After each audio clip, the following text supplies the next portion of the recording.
ትዝላችኋል። ኢዮብ 10 ልጆቹን አጥቶ ጤናውን አጥቶ ሀብት ንብረቱን አጥቶ ምንድን ነው ያለው?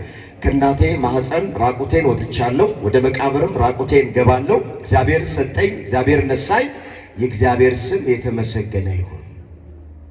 የእግዚአብሔር ስም ምን ያለ ይሁን? 10 ልጆቹን አጥቶ ነው ተመስገን ያለው፣ ያመሰገነ። ከራስ ፀጉሩ እስከ እግር ጥፍሩ ድረስ በደዌ ተመቶ ነው ተመስገን ያለው። ሰውነቱን የሚፍቅበት ሰባራ ገል ነበረችው፣ ጥፍር እንኳን አልነበረውም። በገል እየፋቀ ቁስሉ ተመስገን ተመስገን። ከልጅነት እስከ እውቀት የሰበሰበውን ሙሉ ሀብት ንብረቱን አጥቶ ተመስገን። በፍጹም ያውም ሰይጣን እንዲህ ያደረገብኝ ብሎ አላጎረመረመም። ሳነበው ይገርመኛል። ምንድን ያለው? እግዚአብሔር ሰጠኝ፣ እግዚአብሔር ነሳኝ የሚለው ሰይጣን ከእግዚአብሔር ፍቃድ የወሰደ እየሄደ አይደል እንዴ? ጤናውን የወስድበት ይፈትነው የነበረው ሀብት ንብረቱን ያወድምበት የነበረው ሰይጣን እኮ ነው። ግን ኢዮብ እግዚአብሔር ሰጠኝ ሰይጣን ነሳኝ አላለ። በደንብ አስተውላያችሁ። እግዚአብሔር ሰጠኝ እግዚአብሔር ነሳኝ። ለሰይጣን እውቅና አትስጡት።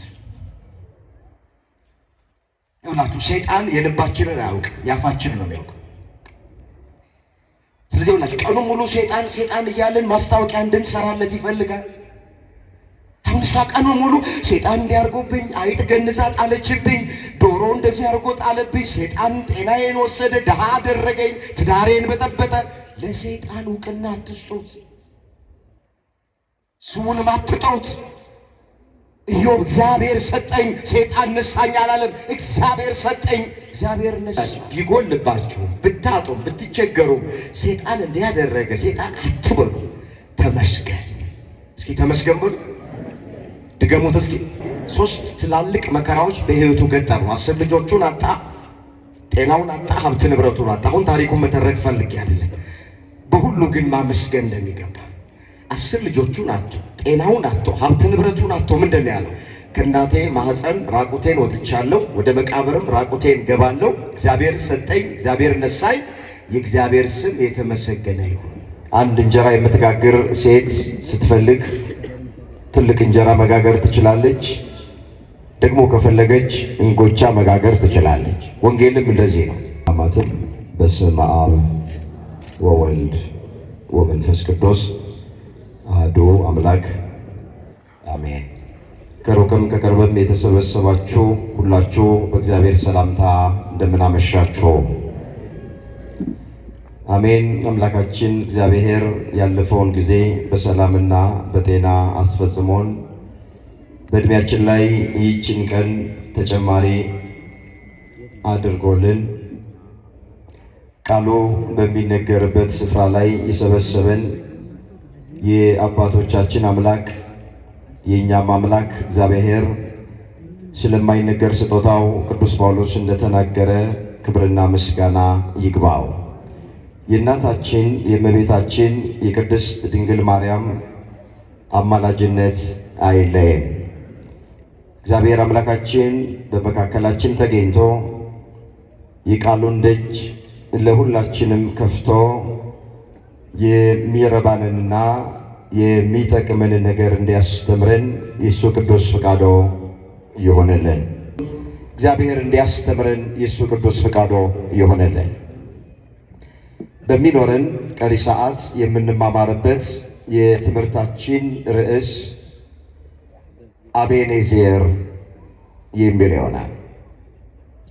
ይህንን በርዕስነት ያነሳነውን ኃይለ ቃል በመጽሐፍ ቅዱሳችን ላይ ተመዝግቦ የምናገኘው በአንደኛ ሳሙኤል በምዕራፍ 7 ቁጥር 12 ላይ። እስኪ ድምፅ የሚሰማችሁ ሁላችሁም በርዕስነት ያነሳነውን ኃይለ ቃል በህብረት ለመናገር ሁላችንም ራሳችንን እናዘጋጅ። አቤኔዘር በሉ እስኪ። ብዙ ናችሁ። ዝናቡ በእርግጥ መጥቷችኋል። የቅዝቃዜ ድምፅ ነው የምሰማው። ግድ የለም፣ ቃሉን ስትናገሩ ይሞቃችኋል፣ ቅዝቃዜው ይጠፋል።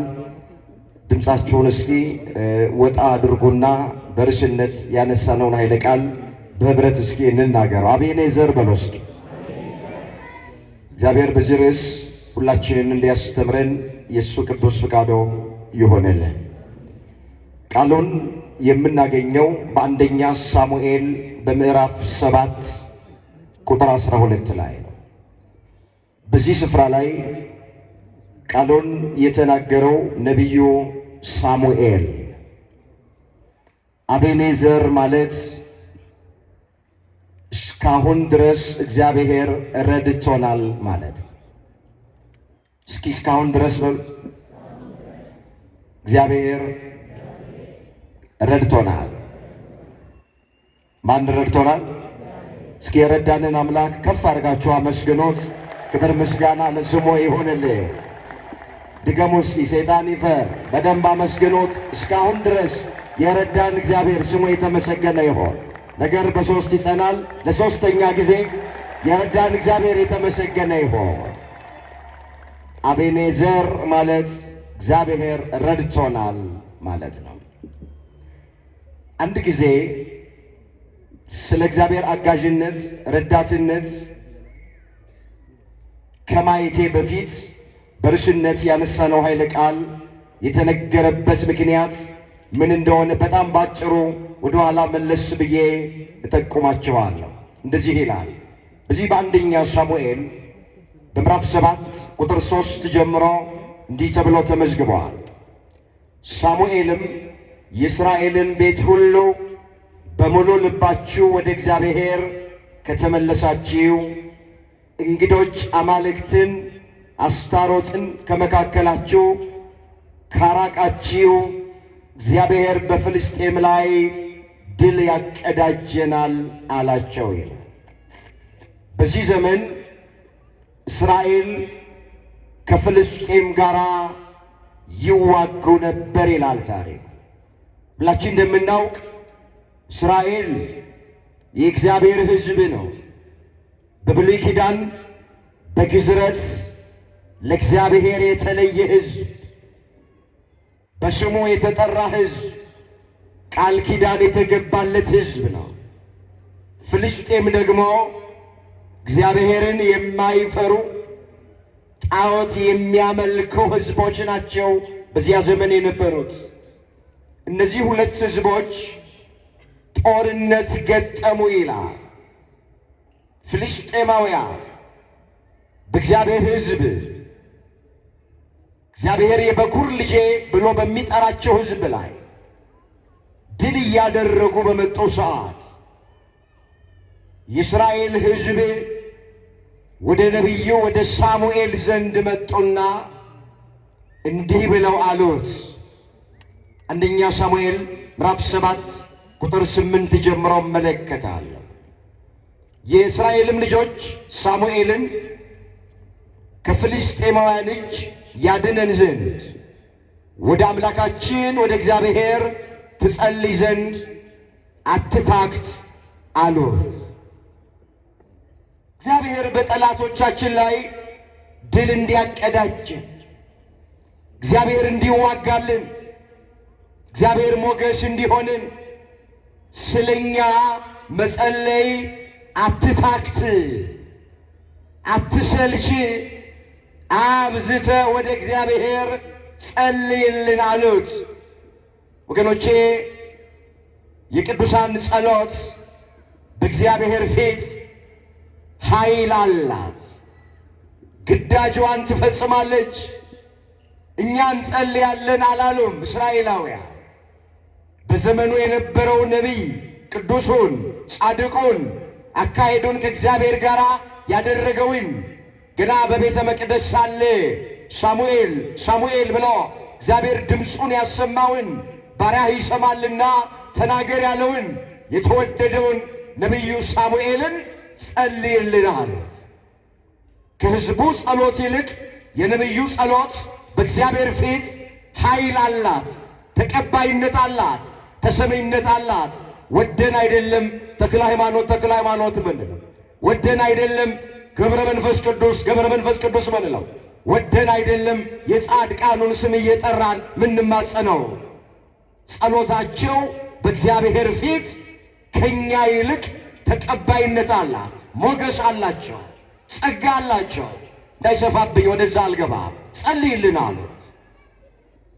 ሳሙኤልም ይላል መጽሐፍ ስለ እስራኤል ወደ እግዚአብሔር ጮኸ፣ እግዚአብሔርም ጩኸቱን ሰማው ይላል። አምላካችን እግዚአብሔር የእኛንም ጩኸት በቸርነቱ ይስማ። አሜን በሉ እንጂ ወገኖቼ። እግዚአብሔር ጸሎት ይሰማል፣ ጩኸትንም ያደምጣል። ምን ተብሎ ነው የተጻፈ? ወደ እኔ ጩህ እኔም እመልስልሃለሁ፣ አንተ የማታውቀውን ታላቅና ኃይለኛ ነገር አሳይሃለሁ ተብሎ ተጽፏል። እዛ ትንቢተ ኤርምያስ ምዕራፍ 33 ቁጥር 3 ላይ ተመዘገበ ቃል ወደ እኔ ጩህ አለ እግዚአብሔር፣ እኔም እመልስልሃለሁ። አንተ የማታውቀውን ታላቅና ኃይለኛ ነገር አሳይሃለሁ። እባካችሁ ወደ ማን እንደምንጮህ እንወቅ። ሰምቶ መልስ ወደማይሰጡት ሰዎች አንጩህ። ለጥያቄያችን መልስ ወደማይሰጡት፣ እንቆቅልሻችንን መፍታት ወደማይችሉት፣ እንባችንን ማበስ ወደማይችሉት አንጩህ። እግዚአብሔር ወደ እኔ ጩህ ነው ያለው፣ እኔም እመልስልሃለሁ ነው ያለው። አንተ ማታውቀውን ታላቅና ኃይለኛ ነገር አሳይሃለሁ አለ። ነቢዩ ሳሙኤል ስለ እስራኤል ወደ እግዚአብሔር ጮኸ፣ እግዚአብሔርም ጩኸቱን ሰማው። ዳዊት ምን ብሎ ነው የዘመረ? ችግረኛው ጮኸ አለ፣ እግዚአብሔርም ሰማው፣ ከመከራ ሁሉ አዳነው። የዳዊት መዝሙር 33 ቁጥር 6 ጀምሮ ተመልከቱት። ችግረኛው ጮኸ፣ ችግረኛው ዳዊት ጮኸ፣ እግዚአብሔርም ሰማው፣ ከመከራ ሁሉ አዳነው። ችግረኛው ሳሙኤል ጮኸ፣ እግዚአብሔር ሰማው፣ ከመከራ ሁሉ አዳነው። ችግረኛው ሕዝቅያስ ጮኸ፣ እግዚአብሔር ሰማው፣ ከመከራ ሁሉ አዳነው። ችግረኛው አዳም ጮኸ፣ እግዚአብሔር ሰማው፣ ከመከራ ሁሉ አዳነው። ችግረኛው በርጤሜዎስ ጮኸ፣ እግዚአብሔር ሰማው፣ ከመከራ ሁሉ አዳነው። ችግረኞች ሁሉ ጮኹ፣ እግዚአብሔር ሰማቸው፣ ከመከራ ሁሉ አዳናቸው። አመስግኖት፣ ጩኸትን የሚሰማውን አምላክ ክብር ምስጋና ለስሙ ይሆንልን። ወገኖቼ ምንም ነገር በሕይወታችሁ ቢከብዳችሁ ለእግዚአብሔር ንገሩት፣ ለእግዚአብሔር ንገሩት። መጽሐፍ እንደዚህ ይላል፣ ከነገር አንድ ነገር ቢከብዳችሁ እሱን ወደ እኔ አምጡት እኔም እመልሰዋለሁ ተብሎ ተጽፏል። ዘዳግም 1 ቁጥር 17 ላይ እስኪ ላስቸግራችሁ አብረን እንበለው። ከነገር በሉስ አንድ ነገር ቢከብዳችሁ እሱን ወደ እኔ አምጡት እኔም እመልሰዋለሁ። እኔ ምን እለዋለሁ? ምንድን ነው የከበዳችሁ ወንድሞች? ምንድን ነው በሕይወታችሁ የከበዳችሁ እህቶች? መጽሐፍ የሚለው ከነገር አንድ ነገር ቢከብዳችሁ እሱን ወደ እኔ አምጡት እኔም እመልሰዋለሁ። እንመለስ። እስራኤል የከበዳቸውን ነገር ያስጨነቃቸውን ነገር ወደ እግዚአብሔር አመጡት። ነቢዩ ሳሙኤል ወደ እግዚአብሔር ጮኸ፣ እግዚአብሔር ጮኸቱን ሰማ። በፍልስጤም ላይ ድል እንዲያደርጉ አደረጋቸው። እግዚአብሔር ተዋጋላቸው። መጽሐፍ ምን ይላል? እግዚአብሔር ተዋጊ ነው ስሙም እግዚአብሔር ነው ተብሎ ተጽፏል። በዚህ በኦሪት ዘጸአት ምዕራፍ 15 ቁጥር 3 ጀምሮ ስትመለከቱ እግዚአብሔር ተዋጊ ነው ስሙም እግዚአብሔር ነው ተብሎ ተጽፏል። ስለ እስራኤል እግዚአብሔር ተዋጋ። ማን ነው እግዚአብሔርን ተዋግቶ ማሸነፍ የሚችለው? እግዚአብሔር ልጆች ተዋጋላቸው ለእስራኤል የበኩር ልጄ ብሎ ለሚጠራቸው በብሉይ ኪዳን በግዝረት ለሱ ለተለዩት በስሙ ለተጠሩት ሕዝብ ተዋጋ። በፍልስጤም ላይ ድል ተቀዳጁ። ፍልስጤማውያንን አሸነፉ። እግዚአብሔር ከፊት ከኋላ እየመራቸው ድል አደረጉ። ከዚህ በኋላ እንዲህ ሆነ። እዚህ አንደኛ ሳሙኤል ምዕራፍ 7 ቁጥር 12 ላይ ነው። ሳሙኤልም አንድ ድንጋይ ወስዶ በምጽጳና በሼን መካከል አኖረው፣ ስሙንም እስካሁን ድረስ እግዚአብሔር ረድቶናል ሲል አቤኔዘር ብሎ ጠራው። ፍልስጤማውያንም ተዋረዱ ይላል። ጠላታችን ዲያብሎስን አምላካችን እግዚአብሔር ራሱን ቀጥቅጦ ከእግራችን በታች ይጣልልን። ፍልስጤማውያን ተዋረዱዋል። እስራኤል ድል አደረጉ። በእግዚአብሔር ታምነው ወደ እግዚአብሔር ጸልየው ወደ እግዚአብሔር ጮኸው፣ አዎ እስራኤል ድል አደረጉ። ከዚህ በኋላ አንድ ድንጋይ ሳሙኤል ወሰደ፣ በምጽጳ ተከለው። ያንን ስፍራ እግዚአብሔር እስካሁን ድረስ ረድቶናል ሲል አቤኔዘር ብሎ ጠራው። አቤኔዘር ማለት እግዚአብሔር ረድቶናል ማለት። ታሪኩ ባጭሩ ይሄ ነው። ርዕሱን ያነሳሁት አሁን ከተረኩት ታሪክ ላይ ነው። እግዚአብሔር እስራኤልን ብቻ አይደለም የረዳው፣ እኛም አቤኔዘር እያልን መዘመር አለብን። ስንት ጊዜ እግዚአብሔር እኛን ረዳን ወገኖቼ፣ ስንት ጊዜ እግዚአብሔር አገዘን፣ ስንት ጊዜ እግዚአብሔር ተዋጋልን። እነሱን የረዳ አምላክ እኛንም ረድቶናል። ከእስራኤል ጋር የነበረ አምላክ ከእኛ ጋራም አለ። እዚህ የደረስነው እግዚአብሔር ከእኛ ጋር ስላለ ስለረዳን ስላገዘን ነው። እግዚአብሔር ከእኛ ጋር ባይሆን ኖሮ ባይረዳን ኖሮ እዚህ መድረስ አንችልም ነበር። ሐዋርያው ቅዱስ ጳውሎስ ስለማይነገር ስጦታው በሙሉ እግዚአብሔር ይመስገን አለ። ሁለተኛ ቆሮንቶስ ምዕራፍ 9 ቁጥር 15 ላይ የተመዘገበ እግዚአብሔር ስለማይነገር ስጦታው እግዚአብሔር ይመስገን አለ።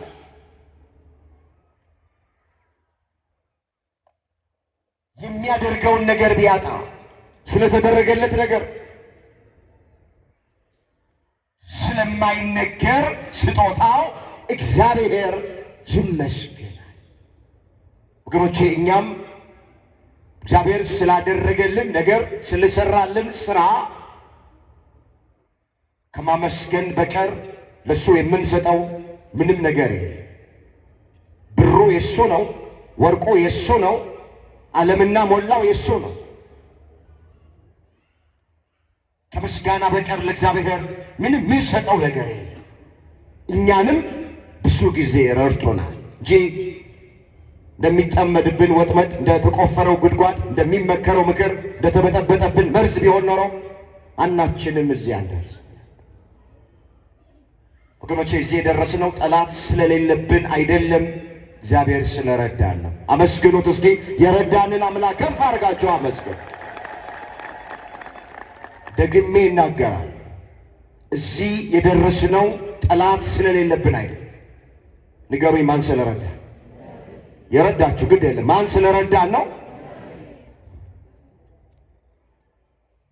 ዳዊት እዚህ ያደረስከኝ እኔ ማን ነኝ? እንደ አንድ ባለማዕረግ ተመለከትከኝ። እዚህ የደረስነው እኛ ማን ነን?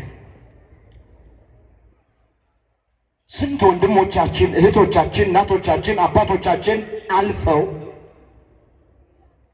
ለእኛ እግዚአብሔር ዕድሜ ሰጥቶን፣ እድል ሰጥቶን፣ ጊዜ ሰጥቶን፣ ባርኮን፣ ጠብቆን፣ አክብሮን እንደ ባለማዕረግ ተመልክቶን እዚህ የደረስነው እኛ ማንን? እግዚአብሔር ልጆች። እግዚአብሔር ስለረዳን ብቻ፣ እግዚአብሔር ስላገዘን ብቻ፣ እግዚአብሔር ከእኛ ጋር ስለሆነ ብቻ እዚህ ደረስን።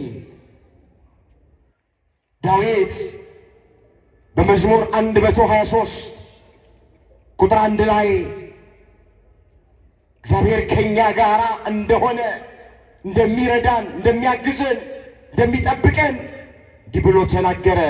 መዝሙር 123 ቁጥር 1 እግዚአብሔር ከኛ ጋር ባይሆን እስራኤል እንዲህ ይብል፣ እግዚአብሔር ከኛ ጋር ባይሆን ሰዎች በእኛ ላይ በተነሱ ጊዜ፣ ቁጣቸው በላያችን በነደደ ጊዜ፣ በዚያን ጊዜ ሕያዋን ሳለን በዋጡን ነበረ።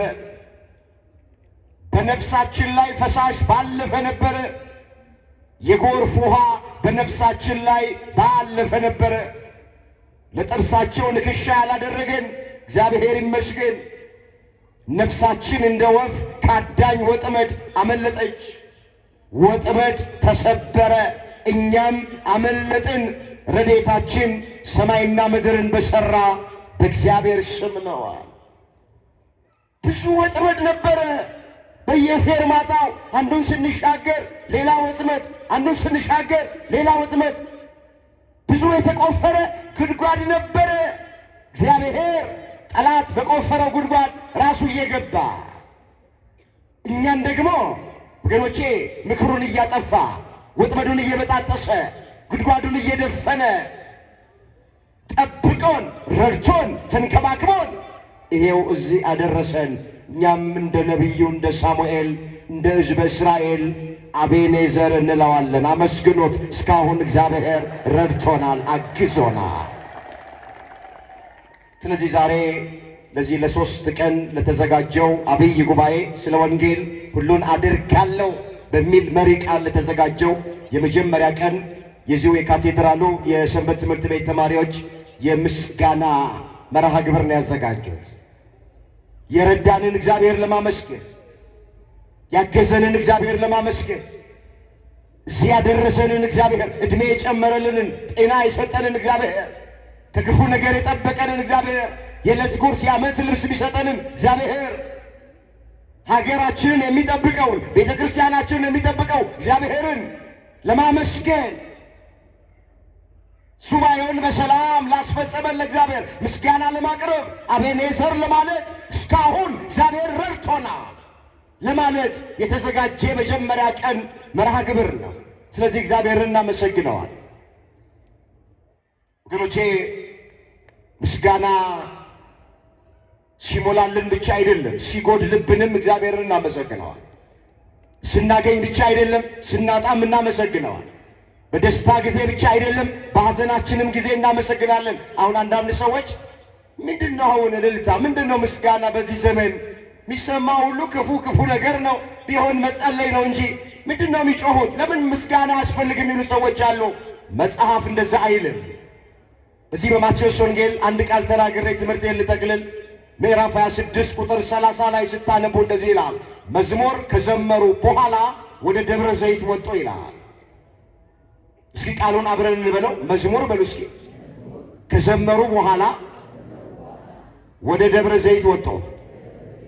ስለ ክርስቶስና ስለ ደቀ መዛሙርቱ የተነገረ ቃል ከፍ ብላችሁ ስታነቡት የአዲስ ኪዳኑን መስዋዕት ሥርዓተ ቁርባንን ጌታችን ለ12ቱ ደቀ መዛሙርት አሳያቸው።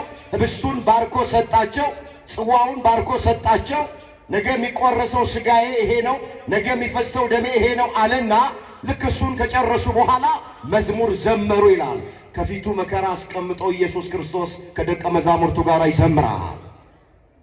ሐሙስ ምሽት ነው ይሄን የሚያደርገው። ዝማሬው ሐሙስ ምሽት ነው። ነገ ዓርብ መስቀል ተዘጋጅቷል። ጎኑን በጦር ይወጉታል፣ እጆቹን በሚስማር ይቸነክሩታል፣ የሸዋ ክል ይደፉበታል። ሥጋው አልቆ አጥንቱ ነጭ በረዶ መስሎ እስኪታይ 6666 ጊዜ በጅራፍ ይገረፋል። መከራ ከፊቱ አስቀምጦ ክርስቶስ ከደቀ መዛሙርቱ ጋር ይዘምራል። መዝሙር ከዘመሩ በኋላ ወደ ደብረ ዘይት ወጣ፣ መስቀል ላይ ሊሰቀል። ክርስቲያን በመከራም በደስታም ጊዜ ይዘምራል። ሲያገኝም ሲያጣም ይዘምራል። በጤንነትም በሕመሙ ጊዜ ይዘምራል። በከፍታም በዝቅታም ይዘምራል። ሲከብርም ሲዋረድም ይዘምራል። አስክሬን ቁጭ አድርገን እንዘምራለን። እኛ ክርስቲያኖች አመስግኖት፣ ክብር ምስጋና ለስሙ ይሆን፣ ሁልጊዜ እናመሰግነዋለን። ሐዋርያው ቅዱስ ጳውሎስ በሁሉ አመስግኑ ነው ያለው። እስኪ በሁሉ በሉ። አመስግኑ። ሲሞላ ማን ይመስገን? ሲጎልስ? ባገኘን ጊዜ ማን ይመስገን? ባጣን ጊዜ? በደስታችን ጊዜ ማን የተመሰገነ ይሁን? በሐዘናችንስ ጊዜ? በሁሉ ማን ይመስገን? አመስግኑት። በሁሉ እግዚአብሔር ይመስገን። አቤኔዘር እስካሁን እግዚአብሔር ረድቶናል። ይበቃናል። ሁልጊዜም እያመሰገን እንድንኖር መድኃኔዓለም ሁላችንን ይርዳን። አጉረምራሚዎች ሳንሆን አመስጋኞች ያድርገን እግዚአብሔር። አንድ የመጨረሻ ቃል እናገር። ሁልጊዜም አመስጋኝ እንድንሆን ማን ይርዳን? ማን ይርዳን? ይኸውላችሁ ቢጎልባችሁም ብታጡም ብትቸገሩም ሰይጣን እንዲያደረገ ሰይጣን አትበሉ፣ ተመስገን። እስኪ ተመስገን በሉ። ድገሙት እስኪ። ትዝ ይላችኋል ኢዮብ 3 ትላልቅ መከራዎች በሕይወቱ ገጠሙ። 10 ልጆቹን አጣ፣ ጤናውን አጣ፣ ሀብት ንብረቱን አጣ። አሁን ታሪኩን መተረክ ፈልጌ አይደለም። በሁሉ ግን ማመስገን እንደሚገባ 10 ልጆቹን አጡ፣ ጤናውን አጡ፣ ሀብት ንብረቱን አጡ። ምንድን ነው ያለው? ከእናቴ ማህፀን ራቁቴን ወጥቻለሁ፣ ወደ መቃብርም ራቁቴን ገባለሁ። እግዚአብሔር ሰጠኝ፣ እግዚአብሔር ነሳኝ፣ የእግዚአብሔር ስም የተመሰገነ ይሁን። የእግዚአብሔር ስም ምን ያለ ይሁን? 10 ልጆቹን አጥቶ ነው ተመስገን ያለው፣ ያመሰገነው። ከራስ ፀጉሩ እስከ እግር ጥፍሩ ድረስ በደዌ ተመቶ ነው ተመስገን ያለው። ሰውነቱን የሚፍቅበት ሰባራ ገል ነበረችው፣ ጥፍር እንኳን አልነበረውም። በገል እየፋቀ ቁስሉ ተመስገን ተመስገን። ከልጅነት እስከ እውቀት የሰበሰበውን ሙሉ ሀብት ንብረቱን አጥቶ ተመስገን። በፍጹም ያውም ሰይጣን እንዲያደረገብኝ ብሎ አላጎረመረመም። ሳነበው ይገርመኛል። ምንድን ያለው? እግዚአብሔር ሰጠኝ፣ እግዚአብሔር ነሳኛል።